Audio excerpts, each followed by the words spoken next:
नमस्कार, मैं हूं आपके साथ मयंक। तो देखिए, अब कहा जा रहा है कि डील गई तेल लेने और अब मिसाइलों से बात होगी। देखिए, बिल्कुल ठीक खबर जिस तरह से आई मस्कट से, मस्कट में ओमान में जो बातचीत हुई ईरान के बीच में और अमेरिका के बीच में, वो पूरी तरह से बेनतीजा रही। इसका कोई निष्कर्ष नहीं निकला और कोई डील नहीं हो पाई। देखिए, मैंने पहले ही अपने वीडियो में आपको ये बताया था कि ये डील जो है ये पूरी तरह से फेल साबित होने वाली है और ईरान जो है वो अपने मुद्दों पे, किसी भी मुद्दों पर ईरान नहीं झुकेगा। और ये बात अली खामेनी साहब ने पहले ही कह दी थी, पहले ही उन्होंने ये बात साफ रख दी थी कि ईरान किसी मुद्दे पर समझौता नहीं करेगा और अपनी मांगों से पीछे नहीं हटेगा और किसी के सामने नहीं झुकेगा। और देखिए, यही बात कल मस्कट में साबित हुई और अमेरिका की लाख कोशिशों के बावजूद, लाख दबाव के बावजूद ईरान ने साफ कर दिया कि वो न्यूक्लियर एनरिचमेंट, यूरेनियम एनरिचमेंट जो प्रोग्राम है वो नहीं रोकेगा। देखिए, मैं वॉल स्ट्रीट जर्नल की खबर आपको बताता हूं।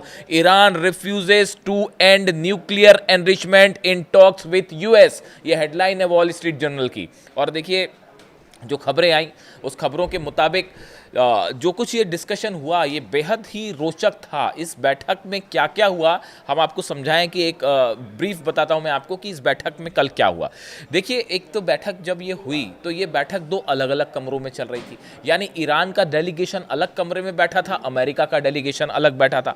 अमेरिका की तरफ से कौन बात कर रहे थे? जेरेड कुशनर, जो कि दामाद हैं डोनाल्ड ट्रंप के, और स्टीव विटकॉफ उनकी तरफ से अमेरिकी जो डेलीगेशन है उसका हिस्सा थे। लेकिन गौर करने वाली बात एक थी कि जो इनकी सेंट्रल कमांड है अमेरिका की, इसके जो प्रमुख हैं एडमिरल ब्रैड कूपर, वो भी इस टॉक्स के बीच में दिखाई दिए। अब एक अमेरिकी सेना के चीफ का वहाँ क्या काम था, ये भी अपने आप में बड़ा हैरान करने वाली बात है। लेकिन चलिए ठीक है, ये लोग एक कमरे में बैठे हुए थे, ईरान का डेलीगेशन दूसरे कमरे में था। अब्बास अराक्ची साहब वहाँ पे विदेश मंत्री जो ईरान के, वो मौजूद थे। अच्छा, कल कई बड़ी नोटिसेबल बात थी इस टॉक्स के बीच में, कई बड़ी रोचक बातें थी। एक तो आप देखिए, इस पूरी बैठक के दौरान जो तस्वीरें आईं उसमें ईरान के जो विदेश मंत्री हैं अब्बास अराक्ची बेहद शांत दिखाई दिए। उनके चेहरे पर मुस्कान थी, वो पूरी तरह से कॉन्फिडेंट थे, कोई चिंता की दूर दूर तक कोई लकीरें नहीं थी। जो तस्वीरें स्टीव विटकॉफ की आई और कुशनर की आई, आपने अगर नोटिस किया हो, उनके चेहरे पर आपको एक तनाव साफ साफ दिखाई दे रहा था। यानी देखिए, ईरान के जो जो प्रतिनिधित्व कर रहे थे ईरान का विदेश मंत्री, उनकी बॉडी लैंग्वेज ही बता रही थी कि साहब ईरान पे किसी तरह से दबाव डालने की कोशिश ही बेकार है। चलिए ठीक है, उसके बाद बातचीत शुरू हुई। अब बातचीत शुरू होने के पहले ही अमेरिका की तरफ से क्या बयान आया? US official said they also wanted to discuss Iran's ballistic missiles and its support for regional armed groups. इन्होंने ये कहा, अमेरिका ने ये कहा कि भाई हम परमाणु मुद्दे पे तो बात करेंगे, लेकिन हम ये भी चाहते हैं कि ईरान की मिसाइलों पर भी बात हो, और हिजबुल्ला और हूती जैसे संगठन जो हैं जिनको ईरान समर्थन करता है, हम इस पे भी बात करना चाहते हैं। ईरान की तरफ से बैठक में साफ साफ कह दिया गया, Abbas Araghchi said the mediated discussions were a good beginning and exclusively nuclear. उन्होंने ये बात बैठक के बाद कही कि हमने ये मीटिंग में बात साफ कर दी है कि हम सिर्फ परमाणु मुद्दे पर बात करेंगे, मिसाइल पे कोई बात नहीं होगी, और ये जो प्रॉक्सी ग्रुप वाली आप बात करते हैं इस पे कोई बात नहीं होगी। जो संगठन है बाकी के, हिजबुल्ला हो गया, हूती हो गया, हमास हो गया, इन पे हम कोई बात नहीं करेंगे। ये बात दो टूक ईरान ने रख दी। उसके बाद भी ये बात हुई। यानी आप देखिए, पहले तो लोकेशन को लेकर जीत थी कि ओमान में बातचीत करेंगे, वो कह रहे थे तुर्की में होगी। ओमान पर बातचीत करने के लिए ईरान अड़ गया और बातचीत ओमान में हुई, पहली बात। फिर उसके बाद जब बातचीत शुरू हुई, तमाम कोशिशें की गई अमेरिका की तरफ से, तमाम दबाव डाले गए। ईरान ने दो टूक कह दिया, सिर्फ न्यूक्लियर डील पर बात करिए, बाकी किसी मुद्दे पर बात नहीं करना है तो करिए, वरना मत करिए। और उसके बाद दूसरी चीज़ कि यूरेनियम एनरिचमेंट की जब बात शुरू हुई और ये मैसेज गया, तो ईरान की तरफ से ये साफ कर दिया गया कि ईरान अपना न्यूक्लियर एनरिचमेंट का प्रोग्राम नहीं रोकेगा, चाहे जो हो जाए। एकदम साफ मैसेज गया ये अमेरिका को कि हम न्यूक्लियर एनरिचमेंट नहीं रोकने जा रहा है ईरान। और यही जानकारी बाद में अब्बास अराक्ची साहब जब बैठक के बाहर आए, उन्होंने जानकारी दी। हालांकि देखिए, वो बड़े सधे हुए डिप्लोमेट हैं और बहुत ही he is a fine foreign minister. उन्होंने, उनकी तरफ से ये बात कही गई कि देखिए, अच्छी बिगनिंग है, शुरुआत है, हम आगे भी बात करने के लिए तैयार हैं, लेकिन बात सिर्फ न्यूक्लियर प्रोग्राम तक सीमित है और किसी मुद्दे पर हम कोई बात नहीं कर। यानी पूरी बैठक के दौरान ईरान किसी भी दबाव में नहीं आया। अब देखिए, ये बैठक जैसे ही ख़त्म होती है, ये बैठक करीब 7 से 8 घंटे चली। जैसे ही ये बैठक ख़त्म हुई, उसके बाद मामला क्या शुरू हुआ, उसके बाद क्या खबरें आने लगी। जो सबसे पहला काम हुआ वो ईरान पर अमेरिका की तरफ से नए प्रतिबंध लगा दिए गए। ईरान का तेल व्यापार करने वाले जो 14 जहाज़ हैं और कई कंपनियों को निशाना बनाया गया और उन पर नए सैंक्शंस लगा दिए गए। डोनाल्ड ट्रंप ने व्हाइट हाउस में, अभी बैठक खत्म ही हुई है, उसके 1 घंटे के अंदर व्हाइट हाउस में डोनाल्ड ट्रंप ने एक आदेश जारी कर दिया और उन्होंने ये कहा है कि भाई ईरान से किसी भी तरह का अगर कोई भी देश व्यापार करेगा तो हम उस पर 25% टैरिफ लगा देंगे। ये ट्रंप का आदेश ये बताता है, इस बात को साबित करता है कि जो बातचीत हुई, डील की जो बातचीत चल रही थी, वो पूरी तरह से फेल हो गई है। ट्रंप का इस आदेश पर साइन करना कि ईरान पर टैरिफ हम लगाते हैं 25%, जो भी देश अगर ईरान से कोई भी व्यापार करेगा 25% हम टैरिफ लगा देंगे, ट्रंप का इस ऑर्डर पर साइन करना ही ये बताता है कि डील जो है वो फेल हो गई। अच्छा, इस पूरे मामले में ओमान के जो विदेश मंत्री हैं बद्र अल बुसैदी, ये जो है संदेशवाहक की भूमिका निभा रहे थे बीच में, कि उनका मैसेज यहाँ तक ले जाना, यहाँ का मैसेज वहाँ तक ले जाना, वो उस भूमिका में रहे। तो देखिए, ये तो पहले बात हुई, 8 घंटे तक जो चर्चाएं चली, उसके बाद नतीजा निकल के आया 0। ये अली खामेनी साहब पहले से बता चुके थे, वो पहले ही बोल चुके थे कि इनसे बातचीत का कोई मतलब नहीं है, लेकिन भाई ईरान एक रिस्पॉन्सिबल देश की तरह भाई अपने आप को सामने रखना चाहता है, और सब जब कोई नहीं चाहता कि जंग हो तो बातचीत करना ज़रूरी था, इसलिए बात की गई, और वो भी अमेरिका की बार बार कोशिशों पर बातचीत की गई। ईरान कोई खुद से बात करने नहीं गया था।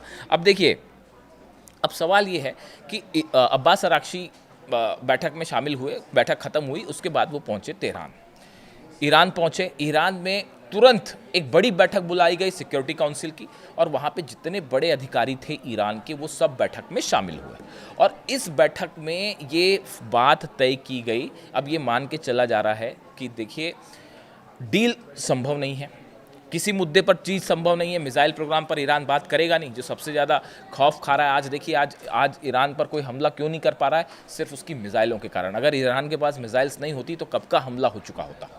पिछली बार इजराइल ने जो हमला किया, देखिए ये बहुत बड़ी गलती साबित हो गई। जो पिछली बार मैं कल एक आर्टिकल पढ़ रहा था, उसमें कई एक्सपर्ट्स जो हैं वो इस तरह की बात कर रहे हैं कि जो 12 दिन की जंग हुई, ये इजराइल ने और अमेरिका ने बहुत बड़ी गलती कर दी पिछली बार।